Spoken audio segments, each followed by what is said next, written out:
ప్రశ్న: ఏబీ రేఖాఖండం పొడవు 38 సెంటీమీటర్లు. దానిపై గల x అనే బిందువు రేఖాఖండాన్ని 9:10 నిష్పత్తిలో విభజిస్తుంది. అయినా AX మరియు XB రేఖాఖండాల పొడవులెంత? దీన్ని ఇప్పుడు సాధిద్దాం. ఈ ప్రశ్నలో AB రేఖాఖండం పొడవు 38 సెంటీమీటర్స్ అని ఇచ్చారు. X అనే బిందువు ఆ రేఖాఖండాన్ని 9:10 నిష్పత్తిలో విభజిస్తోందని ఇచ్చారు. 9:10 కనుక AX:XB = 9:10 అని రాయొచ్చు. దీన్నే 9x:10x గా కూడా రాయవచ్చు. ఎందుకంటే రెండిట్లో x కొట్టేస్తే మనకి 9:10 మిగులుతుంది కదా. కాబట్టి 9x:10x అని 9:10ని రాయవచ్చు. 9x + 10x = ఎంత అవుతుంది? 38 అవుతుంది.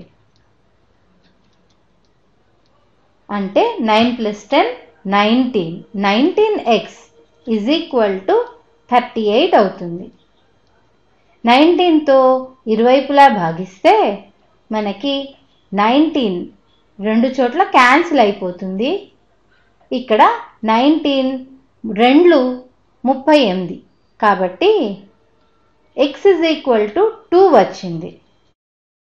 ఇప్పుడు AX యొక్క పొడవును కనుక్కుందాం. AX = 9x. అంటే 9 × x బదులు 2 రాయొచ్చు కదా. 9 × 2 = 18. అంటే 18 సెంటీమీటర్ల పొడవు అన్నమాట. ఇప్పుడు XBని కనుక్కుందాం. XB = 10x. అంటే 10 × 2 = 20. అంటే XB 20 సెంటీమీటర్ల పొడవు ఉందన్నమాట. ఇప్పుడు ఇంకొక లెక్కను చూద్దాము. ప్రశ్న: ఆకుపచ్చ రంగు పొందడానికి ఒక పెయింటర్ పసుపు, నీలం రంగులను 3:2 నిష్పత్తిలో కలపాలి. పసుపు రంగును 12 లీటర్లు వాడితే నీలం రంగును ఎన్ని లీటర్లు వాడాలి? ఇప్పుడు ఈ ప్రశ్నని సాధిద్దాం. అంటే ఈ ప్రశ్నలో నీలం రంగు ఎన్ని లీటర్లు వాడాడు ఆ పెయింటర్ అన్నది కనుక్కోవాల్సి ఉంది. ఈ ప్రశ్నలో పసుపు రంగు నీలపు రంగు పా నీ = 3:2 అని ఇచ్చారు.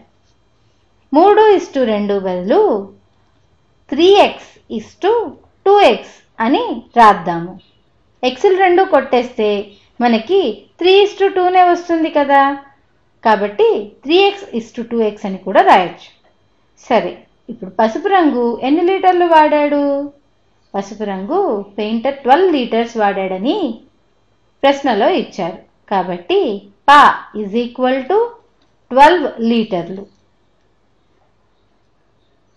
అంటే 3x = 12 లీటర్లు. కాబట్టి 12 అని రాసుకుందాం. 3 చే ఇరువైపులా భాగిస్తే మనకి 3 ఇక్కడ పైన కింద క్యాన్సిల్ అయిపోతుంది. x మిగులుతుంది. అలాగే 3 4ల 12. కాబట్టి 4 వచ్చింది. అంటే x = 4 వచ్చింది. కాబట్టి ఇప్పుడు నీలపు రంగు ఎన్ని లీటర్లు వాడాడో మనకి తెలుస్తుంది. వాడిన నీలపు రంగు = 2x. x బదులు 4ని ప్రతిక్షేపిస్తే 2 × 4 = 8. అంటే 8 లీటర్ల నీలపు రంగుని ఆ పెయింటర్ ఆకుపచ్చ రంగు రావడానికి వాడాడని అర్థమవుతోంది కదా. వచ్చే వీడియోలో ఇంకొన్ని లెక్కలను చూద్దాం.